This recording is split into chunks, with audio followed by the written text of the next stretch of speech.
तो पौड़ी जपकी साहब की 5वीं पौड़ी है, जिसमें गुरुजी ने परमात्मा का स्वरूप, उसके गुण और उसकी प्राप्ति के साधन बताए हैं।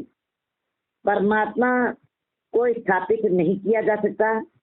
कोई मूर्ति, कोई चित्र बनाकर किसी जगह पर बैठा करके टिकाया नहीं जा सकता, क्योंकि प्रभु चैतन्य है, प्रभु व्यापक है, प्रभु सब में समाया हुआ है, रमा हुआ है वो सबके अंदर। प्रभु देवी शक्ति है। इसलिए भारत में चली आ रही पुरातन परंपरा से अलग होकर सतगुरु जी कहते हैं, काप्या न जाए कीता न होए। प्रभु हमारी कृत्य नहीं है, हम प्रभु की कृत्य हैं। अगर प्रभु हमारी कृत्य है तो फिर परमात्मा की पूजा की आवश्यकता ही क्या है। इस बात की समझ उन्हीं जीवों को मिली जिन्होंने उसी की भक्ति की और लगातार करते ही रहे, और पूजा करते करते, सिमरन करते करते उनकी रचना से यही निकला कि वो करता है, कृत्य नहीं है, वो करता है। कृत्य मिट जाती है, आज है कल नहीं, मगर करता सदैव है। फिर वो परमात्मा कैसा है और फिर उसका अस्तित्व कैसा है, गुरु जी बता रहे हैं आगे। थाप्या न जाए कीता न होए, आपे आप निरंजन से हो। गुरु जी कहते हैं कि वो अपने आप निरंजन है, वो अपने आप से प्रकाशित है, अपने आप से शोभायमान है, अपने आप से उसकी उत्पत्ति हुई है, वो निर्लिप्त है। कैसे बता रहे गुरु जी, आप इन्हें आप साजियो, आप इन्हें रचियो नाओ, दुई कुदरत साज के कराक्षण डिठो चाओ। उसने माया और परमात्मा अपना नाम और माया दोनों बना करके, संसार और निरंकार दोनों बना करके उसी के बीच में खुद सारी सृष्टि के कण कण के अंदर वो खुद ही रम गया है, मौजूद हो गया है।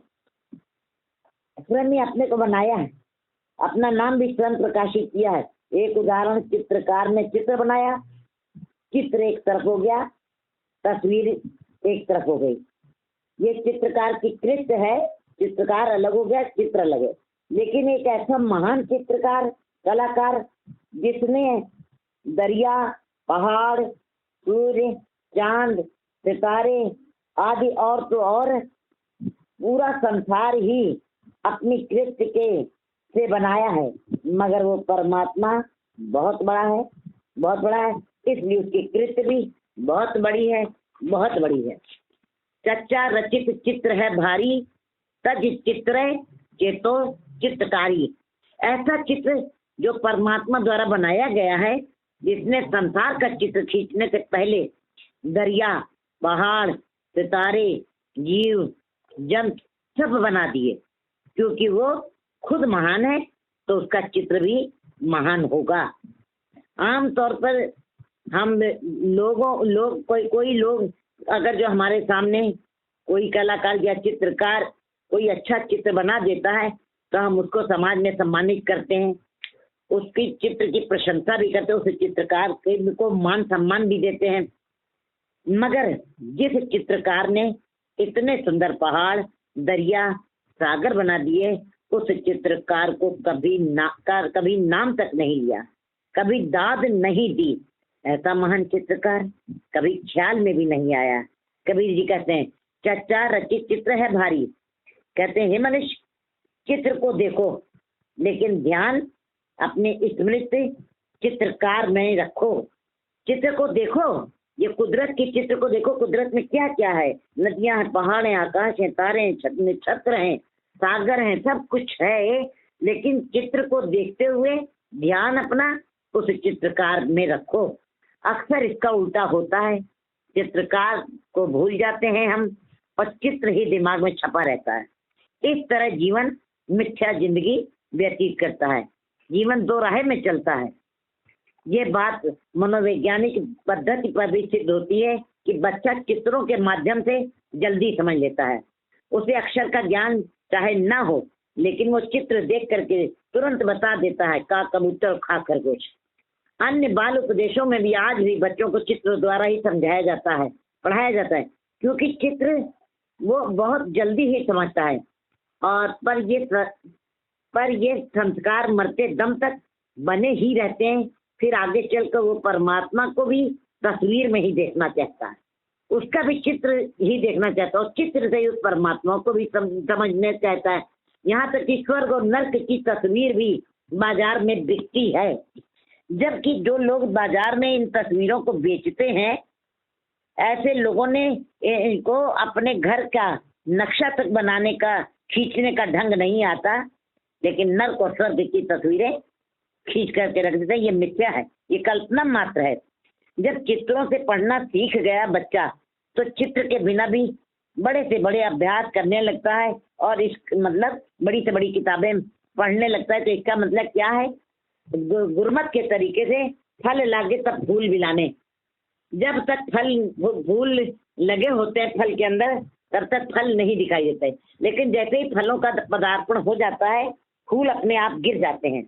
मक्खन को प्राप्त के लिए समझदार लोग दही मथते हैं, लेकिन जैसे ही मक्खन प्राप्त हो गया, तब दही लस्सी का कोई मोल नहीं रह जाता, तब दूध उसका मतलब नहीं रह जाता, क्योंकि हमने सार तत्व को प्राप्त कर लिया है। इसी प्रकार हमें बिल्कुल चित्र का सहारा लेना है, तब तक लेना है जब तक हमें उसकी आवश्यकता है, नर्सरी से लेके लोअर के अपर के भी। इसी प्रकार ये धार्मिक जगत में भी हमको अगर जिस चित्र का भी सहारा लेना पड़ेगा, कृष्ण का, राम की मूर्ति या विष्णु की मूर्ति सहारा ले करके भी, लेकिन जिस दिन हमको ज्ञान पता हो जाए, हमारी समझ ऊंची हो जाए, उस दिन हमको धार्मिक ग्रंथों के द्वारा, जो शब्द के द्वारा, धार्मिक ग्रंथों के शब्दों के द्वारा जो हमने ज्ञान प्राप्त किया, फिर उस निर्गुण ब्रह्म की तरफ हमें मुड़ जाना चाहिए, क्योंकि अब हमें ज्ञान हो गया है। इसी प्रकार अगर जो जीवन हमारा चलता रहे, हम परमात्मा के साथ, निर्गुण ब्रह्म के साथ जुड़ जाएं, तो ये शब्द ही जीव को प्रभु से मिला देते हैं। ये भी बात हमें समझनी चाहिए कि जब बच्चा चित्रों के माध्यम से वर्णमाला की जरूरत नहीं पड़ता, तो जब बड़ा हो गया तब चित्रों की जरूरत नहीं रह जाती, वह स्वयं लिखने पढ़ने लगता है। इसी तरह किन्हीं कारणवश हम छोटे बच्चों को अपने महापुरुषों के चित्र दिखाते हैं, लेकिन हमें ये भी समझना है कि गीता, वेद, पुराण, शास्त्रों का ज्ञान जब हमें हो गया, तब उन्हें चित्रों की जरूरत नहीं है। वो जीव भी धर्म ग्रंथों के शब्द के द्वारा ज्ञान प्राप्त करके प्रभु तक पहुंचने की, अपनी जीवन को, सफलता को प्राप्त कर सकता है। हे बंदे, तुम संसार रूपी सुंदर चित्र को देखो, कुदरत के चित्र को देखो, कुदरत में ही कादर के दर्शन करो, क्योंकि गुरु नानक देव जी कुदरत को ही देख रहे हैं, और कुदरत के अंदर देखते हुए कि कैसे फूल खिला, कैसे मुरझा के गिर गया, कैसे इतनी छोटी सी कली थी, इतना सुंदर फूल खिला। ऐसे ही जहाँ तक निगाह गई है गुरु जी की, वहां तक सागर में, पहाड़ों में, नदियों में और वनस्पति में, हर तरफ गुरु जी की कुदरत में ही निगाह गई। कुदरत की तरफ निगाह करते करते कादर को उन्होंने खोज लिया। पहले जब ज्यादा धार्मिक पुस्तकों का नहीं उत्पादन हुआ था, जब कोई भी धार्मिक पुस्तकों का हम लोगों को पढ़ने का ज्ञान नहीं था, उस समय केवल कुदरत को देख करके लोग परमात्मा को प्राप्त कर लेते थे। इसी प्रकार गुरु जी बता रहे हैं कि वो परमात्मा किस तरह है, निर्लिप्त किस तरह है, कि जैसे हम शीशे में चित्र अपना देखते हैं जब, तो हमें अपना सूरत दिखाई देती है, लेकिन जैसे ही चित्र से अपने शीशे से परे हो जाते हैं, वैसे हमारा चित्र भी उसमें से निर्लिप्त हो जाता है। इसी प्रकार परमात्मा भी निर्लिप्त है। और कैसे वो कहते हैं, वो मध्य जो बास वस्त है, मुकुर माए जैसे छाई, जैसे फूल के अंदर खुशबू समाई हुई है पर वो दिखाई नहीं देती, इसी प्रकार परमात्मा नहीं जगत में व्याप्त है, फिर भी जगत की पकड़ के बाहर है। महात्मा टैगोर को परमात्मा के निर्लिप्त होने का ज्ञान उस समय प्राप्त हुआ जब उन्होंने देखा कि सूर्य की किरणें गंदगी के ढेर पर भी पड़ रही हैं, तो सूर्य की किरणें गंदगी के ढेर को छू नहीं रही हैं। वो एकदम नाच उठे, और तब लोग उनसे पूछते हैं, आप नाच क्यों उठे? कहने लगे, आज मैंने जान लिया है, प्रभु का निर्गुण रूप को भी मैंने जान लिया कि सूर्य की किरणें सब जगह पड़ी, मैले को पर भी पड़े, लेकिन वो मैली नहीं हो रही है। इसी के प्रकार परमात्मा हर एक जीव के अंदर बैठा है, मैले मनों में भी बैठा है, निर्मल मनों में भी बैठा है, हर एक के अंदर बैठा है। लेकिन वो कालिक से रहित है, फिर भी बता रहे कि स्थापित नहीं किया जा सकता है और टिकाया नहीं जा सकता, वो शोभायमान है, वो अपने आप से प्रकाशित है। जिन सेविया तिन पाया मान, जिन्होंने उसकी सेवा की। यहाँ पे सेवा का मतलब है सिमरन, क्योंकि परमात्मा को किसी की सेवा की जरूरत नहीं, परमात्मा खुद इतना शक्ति वाला है कि उसको किसी की सेवा की जरूरत नहीं।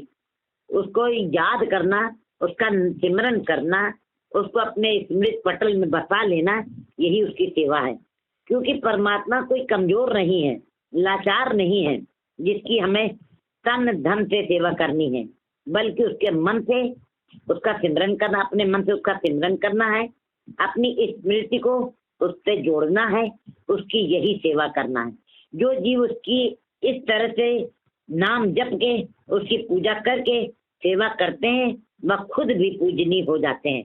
बस प्रभु का नाम ही सेवा है और कुछ भी नहीं।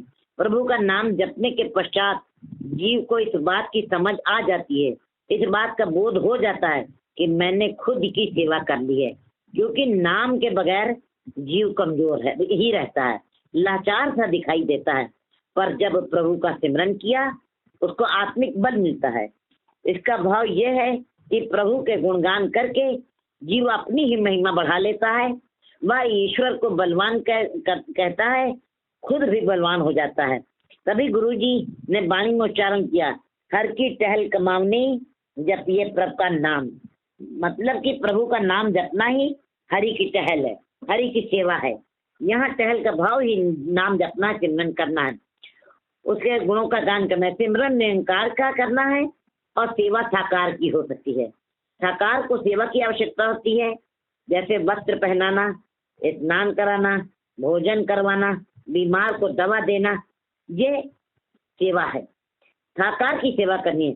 नानक गाविए गुणी निधान, वो जो गुणों का खजाना है, वो जो गुणों का सागर है, वो जो गुणों का भंडार है, दरअसल गुण बढ़ते जाएं, एकत्रित करते जाएं तो जिंदगी में दिखाई देने लगते हैं।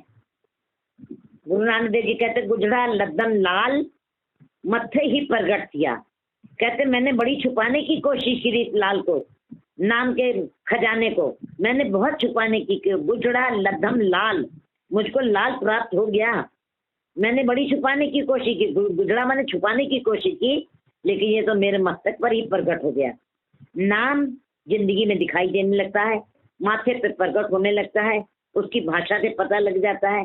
इसका लक्षण क्या है? वो मनुष्य प्रभु के करीब आ जाता है। जीवन में जो कुछ भी होता है उसके लिए सब शुभ ही होता है। दूसरी तरफ अवगुणों के बढ़ने पर मन प्रभु से दूरी होती है, जीवन दुखमय होता है। गाविए सुनिए मन रखिए भाव। कुछ लोग जब कीर्तनियों को बड़े ही साज बाजों के साथ परमात्मा का नाम जपते हुए देखते हैं, और साज बाज ही नहीं सुर और ताल से पूरे शास्त्रीय संगीत के साथ बहुत ही मनोरम तरीके से कीर्तन करते हुए सबका मन को मोह लेते हैं, तो उनको भी चिंता हो जाती है कि फिर हम किस तरह गाएं। हमारे पास तो न गाने के लिए गला है और ना हमारे पास सुर है, न ताल है, तो इसका मतलब कि हमारी पूजा करना, हमारा प्रभु के गुणगान करना सब व्यर्थ है। गुरु जी ने वहां पे एक लाइन कही है वाणी में, तान सुराग सुरंगड़े जित पीते तिख जाए। गुरु जी ने एक ही लाइन में सब कुछ बता दिया कि वो राग, वो सुर, वो ताल, वो धन्य है जिनको सुनने के बाद हमारे अंदर की सारी तृष्णाएं, सारे विकार खत्म हो जाएं। वही राग, वही ताल, वही सुर, वो धन्य है। बाकी उन्होंने न गले की आवाज कही है, न सुर और ताल सिस्टमेटिक ढंग की बात कही है। कहते हैं गुरु जी बता रहे चल नहीं, गुरु के जी बता रहे हैं कि प्रभु दरबार में पढ़े अनपढ़े सभी को परम गति की अवस्था प्राप्त हो जाती है। सुर ताल की प्रभु के दरबार में कोई आवश्यकता नहीं। जो लोग सोचते हैं कि सुर ताल नहीं, हमारे पास गला नहीं है तो हम कैसे अच्छी तरीके से गाएंगे, गुरु जी आगे कहते हैं उस प्रभु को सुन। इसलिए सत्संग की महिमा है, क्योंकि सत्संग में ही जाके ईश्वर के नाम सुना जा सकता है। गुरु जी ने कहा उसके नाम, प्रभु के नाम को सुन। इसीलिए सत्संग की महिमा है। लेकिन सत्संगत कैसी जानिए, जिसको इसको नाम वखानिए, जहाँ पे केवल एक ईश्वर की बात हो, जहाँ केवल सत्य की चर्चा चल रही हो, सत्य के गुणों की ही को ही सामने रखकर व्याख्या की जा रही हो। एक मन होके सुनो, ध्यान लगा के सुनो। सुनते ही सत्संग बनेगी और सुनते ही संबंध जुड़ेगा परमात्मा से, क्योंकि प्रभु का संबंध बोलने और सुनने पर खड़ा है। वो कौन सा बोल है? वो प्रभु के बोल हैं।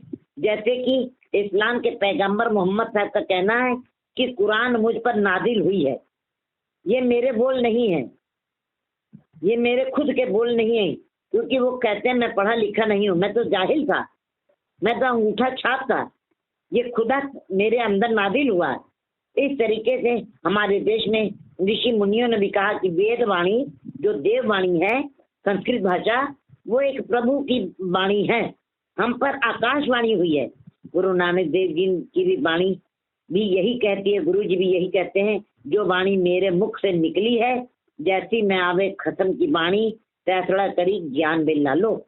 मेरे मुख से जो निकला है, जैसे जैसे मेरा खत्म मेरे से बुलवा रहा है, मात्र वैसे ही मैं बोल रहा हूँ। मैं तो एक बांसुरी हूँ, ये स्वर तो किसी और के हैं। मैं केवल बांसुरी हूँ, मैं केवल साज हूँ, और ये स्वर किसी और के हैं। सुनना अलग चीज है। मन जब उसको मन से मान लेता है, तब फिर मन में भाव पैदा होते हैं। भाव माने प्रेम। इसको परमात्मा का गुण तो नहीं कहा जा सकता प्रेम को, लेकिन भाव या प्रेम ये जीव के अंदर की अवस्था है, ये किसी को दिखाई नहीं देती। मतलब जिस किसी को भी हम रोज याद करते हैं, तब हमारी स्मृति पर वो भाव बन जाता है, उसके लिए प्रेम बन जाता है। हमको याद आते हैं सदा, हर समय याद आता है, जिसको हम बार बार याद रखते हैं। मनुष्य का वो गाया हुआ, सुना हुआ ही प्रेम बन जाता है। जितने समय तक हम गाएंगे नहीं, सुनेंगे नहीं, तो भाव नहीं बन सकता। लेकिन प्रेम बन जाए तो गाया हुआ, सुना हुआ सफल हो जाता है। क्योंकि मान लीजिए हमने गाया, बहुत पाठ किया, और हमारे कानों ने सुना भी, तो ये अभी बीज रूप में है, ये अंकुरित नहीं हुआ। गाया और सुना है, अभी काम अधूरा है, तो ये अभी बीज रूप में है, अंकुरित नहीं हुआ, फलीभूत नहीं हुआ। तो हमारा ये फल तो नहीं, तो हम फल तक तो नहीं पहुंच सके, हमारी झोली में फल तो नहीं पड़ा। अगर गाया सुना भाव तक पहुंचा नहीं, प्रेम तक पहुंचा नहीं, तो फल की प्राप्ति कहाँ से होगी? फल का मतलब है सुख। सुख जीव की झोली में पड़ जाते हैं। फल का मतलब यही, आनंद मिल जाता है। आनंद सदा के लिए, सुख तो क्षणिक है, आनंद सदा के लिए। दूर दूर तक, और दुख जो है वही मनुष्य दूर दूर तक बाहर फेंक देता है कूड़े की तरीके से, और मन सुखों को अपने घर ले जाता है। दुख पर हर सुख घर ले जाए। अगर इस साधन को अपना लिया तो मनुष्य दुखों को दूर फेंक देगा और सुखों को घर ले जाएगा। ये मनुष्य 5 तत्व का पुतला है। बाकी 84 लाख योनियों में ये शक्ति उस परमात्मा ने सबको नहीं दी, और ना ही दी है। वो इन योनियों में रहते हुए भी प्रभु से मिलाप नहीं कर सकते हैं। एक बंदा ही ऐसा है जिसके अंदर बुद्धि और मन, ज्ञानेंद्रियां, कर्मेंद्रियां की शक्ति डाल दी है। पथ प्रदर्शकों ने इस 5 तत्व के मिट्टी के पुतले को माध्यम बनाकर परमात्मा तक पहुंचने की कोशिश की है। सबसे पहले मोहम्मद साहब ने मिट्टी को प्रधानता दी और जीव को यह हिदायत दे दी कि अगर खुदा से मिलाप चाहता है तो खाक हो जा। ऐसी खाक कि प्रत्येक के पैर के नीचे की खाक बन जा। किसी के सिर पर न बैठ, इसलिए वो मस्तक को बार बार जमीन पर रख करके नमाज पढ़ते हैं। देश के वैदिक ऋषियों ने सरोवरों के निकट बैठकर, नदियों झीलों के किनारे जाकर बार बार जल से संबंध जोड़कर परमात्मा तक पहुंचने की कोशिश की। इसी प्रकार योगी जैनी अपने इर्द गिर्द धूनी जला करके गुफाओं में बैठकर प्रभु तक पहुंचने की कोशिश करते रहे। इतनी तेज अग्नि अपने अंदर बढ़ाई कि ब्रह्म अग्नि बन गई, जिसको कहते हैं ब्रह्म अग्नि। कबीर जी ने भी इस अग्नि का विवरण दिया है। ब्रह्म अग्नि सहजे पर जारी, एक चोट से धाया। कबीर जी भी कहते कि जब ब्रह्म अग्नि अंदर प्रकट हो जाती है, नाम जपते जपते, जैसे जैनियों ने बताया, अपनी धूनी जला करके गुफाओं में बैठ करके तपस्या की समाधि लगाई, तो अंदर ब्रह्म अग्नि प्रकट हो जाती है। तो जीव उस अग्नि की तपश से, अग्नि की सोच से एक ही बार में सीधे मार्ग पर चलने लगता है। संसार उसके लिए कुछ नहीं रह जाता है, निरंकार सब कुछ हो जाता है।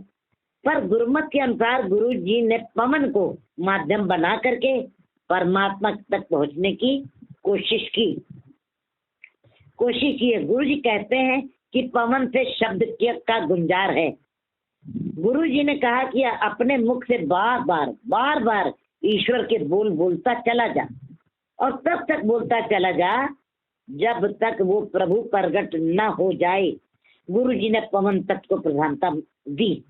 कबीर केसो केसो कूकिए, ना सोइए आसार, रात दिवस के कूकने कब सुने पुकार। रात दिन उसी की याद में रहोगे तो हृदय में वो जरूर ही प्रकट हो जाएगा, तुम्हारी पुकार जरूर सुनेगा। गुरमुख नादंग गुरमुख वेदंग, गुरमुख रहा समाई, गुरु ईश्वर गुरु गोरख वर्मा गुरु पार्वती माई। अब प्रश्न यह है कि क्या गाएं, आखिर किस तरह का गाया जाए। गुरु नानक देव जी वाणी में उच्चारित कर रहे हैं कि गुरु के मुख से जो बोल निकल रहे हैं वही नाद है, और गुरु के मुख से जो बोल निकले हैं वही वेद है। क्योंकि गुरु मीन्स जो खुद ही प्रकाशमान है, जो खुद रोशन हो चुका है। जहाँ प्रभु बोलता है उन्हीं बोलों को बार बार दोहराना है। गुरु नानक देव जी तो कह रहे हैं कि मैं तो अपने आप से कुछ भी नहीं बोल सकता, मेरे अंदर इतनी समर्था कहाँ। मैं तो वही कह रहा हूँ जो प्रभु खत्म, प्रभु पति मेरे अंदर से बुलवा रहा है। ये ईश्वर के बोल हैं। गुरमुख नादम गुरमुख वेदन, गुरु के मुख से निकला हुआ नाद यही अनाहद नाद है। परमात्मा के मुख से निकला हुआ वाक्य है। परमात्मा उसमें समाया हुआ है, उसमें व्याप्त है। उन्हीं बोलों का अभ्यास करते करते जीव परमात्मा से जुड़ सकता है।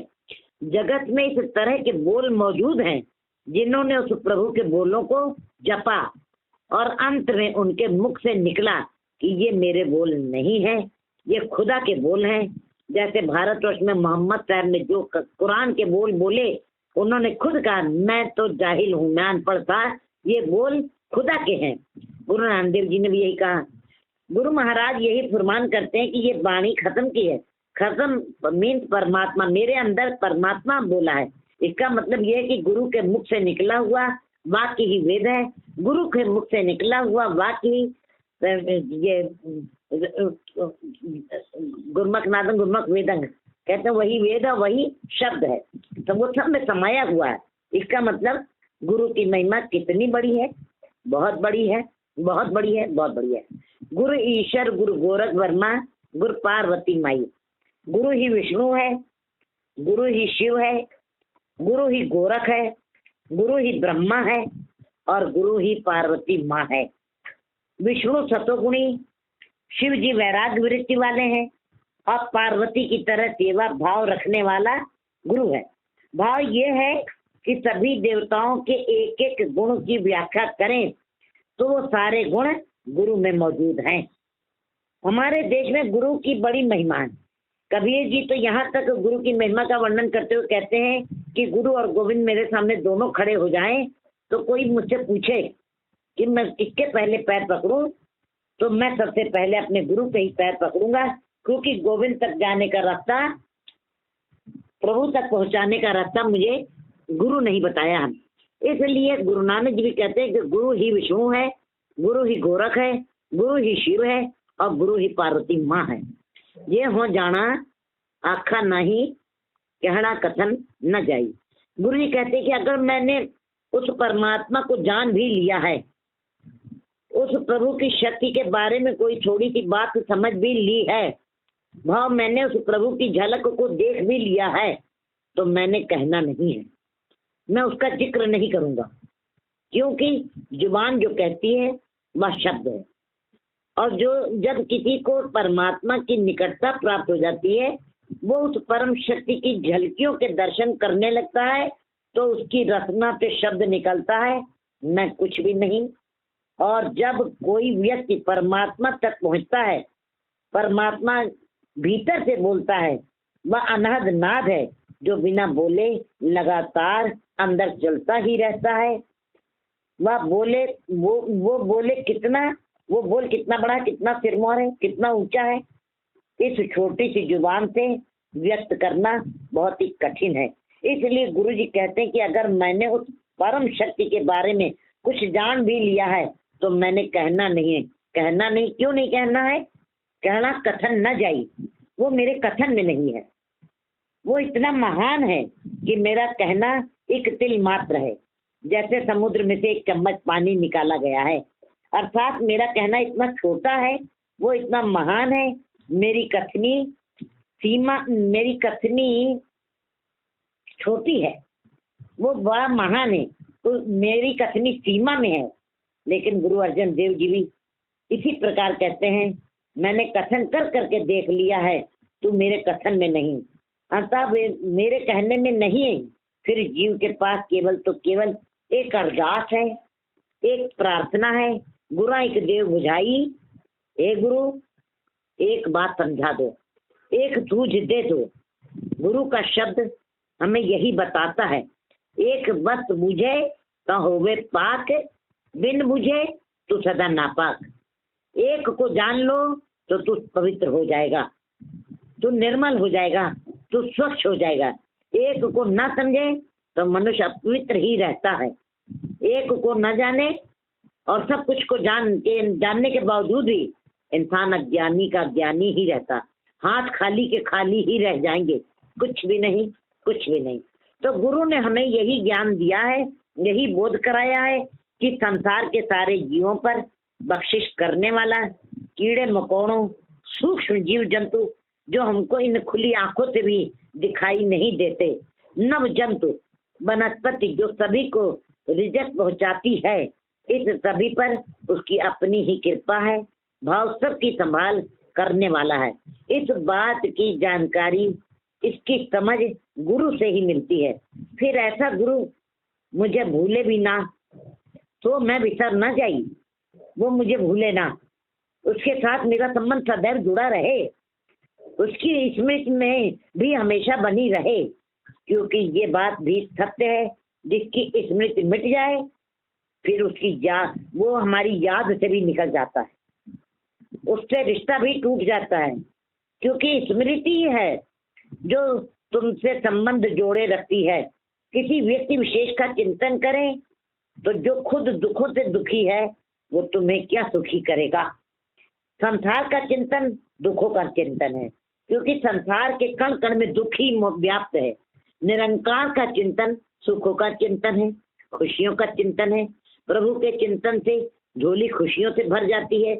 बस हे गुरु, जो समस्त जीवों का दाता है, उसका मुझे ज्ञान करा, वो मुझे कभी भूले ना, उसकी स्मृति आठों पहर चलती रहे। हे गुरु, इस तरह की बुद्धि दे, इस तरह की समझ दे, इस तरह की तड़प दे, इस तरह का सिमरन दे, तो बख्शिश कर, तो रहमत कर। वाहिगुरु जी का खालसा, वाहिगुरु जी की फतेह। बोले हाँ जी बोले, हाँ हो गया, पूरा ही हो गया ना। ठीक है ठीक है। ठीक